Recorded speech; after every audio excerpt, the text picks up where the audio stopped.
Assalamualaikum warahmatullahi wabarakatuh. Saya Husen. Saya minta maaf kalau memang jadi perhatian banyak orang. Saya cuma mau ngejelasin detailnya ya, kenapa saya bisa berani speak up, kenapa saya bisa berani untuk mengundurkan diri gitu. Awalnya tuh waktu Latsar 2020, setelah kita menerima surat tugas dengan detail anggaran yang sudah dibiayakan oleh negara, tiba-tiba hamin seminggu kita disuruh bayar uang transport. Yang bikin jengkelnya tuh ikut nggak ikut sama rombongan. Kalau saya kan naik motor dari Pangandaran ke Bandung. Ada juga kan orang yang nggak bisa ikut karena lagi hamil atau lagi sakit, itu juga disuruh bayar. Makanya bagi saya jengkel aja gitu. Tapi ya udahlah, saya bayar pada waktu itu. Terus di waktu lagi Latsar tiba-tiba ditagih lagi uang sebesar 350.000.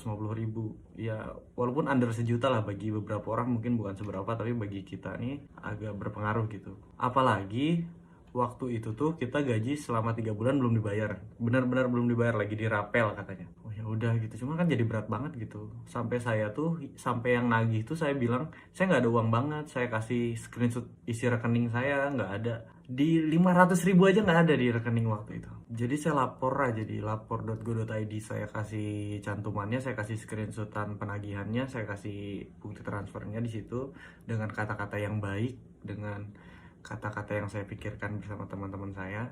Nggak lama dari laporan saya kirim, tiba-tiba dicari siapa yang lapor, karena banyak yang dituding. Kasihan, saya nggak mau ngerugiin orang, saya ngaku aja bahwa itu saya ngelapor. Dari situ ditelepon untuk menghadap ke kantor BKPSDM Pangandaran di Jalan Parigi. Itu tuh wah, suasananya kayak gimana ya, HP disuruh ditaruh di depan, terus suasananya nggak enak lah. Saya dikepung 12 orang, saya di tengah dilingkarin gitu. Terus ditanya-tanya kan kenapa ngelapor. Saya bilang ya karena saya keberatan, saya nggak bisa bayar uang yang saya nggak tahu ini uang untuk apa, urgensinya apa gitu. Terus mereka beralibi bahwa sebenarnya uangnya ada, cuman direfocusing untuk COVID. Tapi ini maaf ya, kan saya walaupun masih muda nih, saya kan maaf nih sekali, saya kan nggak goblok gitu. Saya gini-gini juga sarjana satu saya teh, nggak bisa.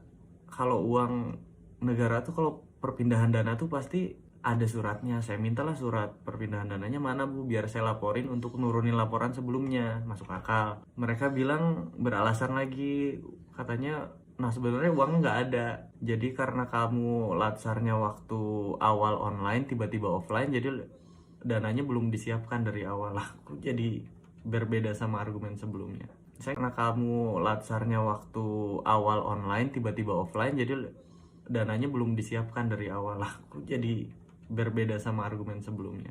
Saya nggak akan nyebut nama orangnya ya, karena sampai sekarang saya belum ada dikontak sama pihak Pangandaran.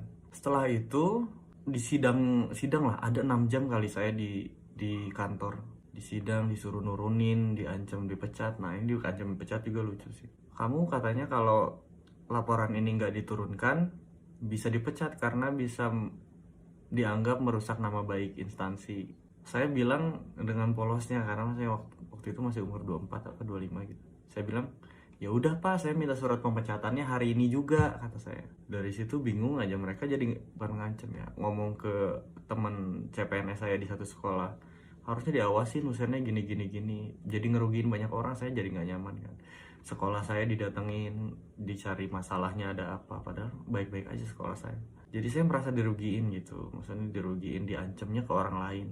Saya nggak bisa tuh, kalau ngancam ke saya nggak masalah, cuman kalau ngancam ke orang lain itu berat lah bagi saya. Dari situ dipanggil lagi minggu depannya lagi untuk nurunin laporan. Ya udahlah, saya capek karena banyak yang dirugiin. Saya nurunin laporan sampai bulan Maret 2022. Itu tuh ada kasus lagi di instansi itu. Katanya ada CPNS yang ngambil uang kas. Tapi kok proses persidangannya nggak kayak saya gitu. Saya di sidang kayak saya tuh koruptor gitu, kayak saya tuh pembunuh gitu.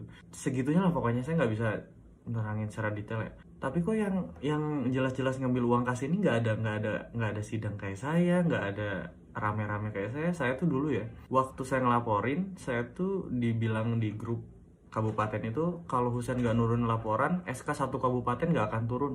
Semua nyerang saya, pasti itu, semua nyerang saya. Karena mereka nggak tahu masalahnya, cuman taunya kalau Husein nggak nurunin laporan, SK nggak akan turun. Semua nyerang saya pun jadi beban, akhirnya nurunin lah. Di bulan Maret itu karena ada orang yang ngambil kas itu, saya merasa sakit hati karena kok beda perlakuannya. Dari situ saya cabut ke Bandung. Sampai Bandung setahun saya nunggu surat pemecatan nggak keluar. Ya udah saya memutuskan untuk mundurkan diri aja. Berat sih. Orang tua juga berat. Ibu saya nangis, saya juga bingung harus ngomong apa. Cuman ya mudah-mudahan ada rezeki lain gitu. Saya memohon banget ya untuk pemerintah Pangandaran, udahlah, orang-orang yang kayak gitu jangan dipakai terus gitu. Masa mau kayak gitu terus sih, udah tahun 2023 ini teh. Masa saya harus nyembah-nyembah biar nggak ada lagi kejadian kayak gitu, biar nggak ada lagi orang-orang kayak gitu. Malu tuh. Itu aja sih paling yang bisa saya sampaikan. Terima kasih banyak untuk atensi orang-orang di warganet.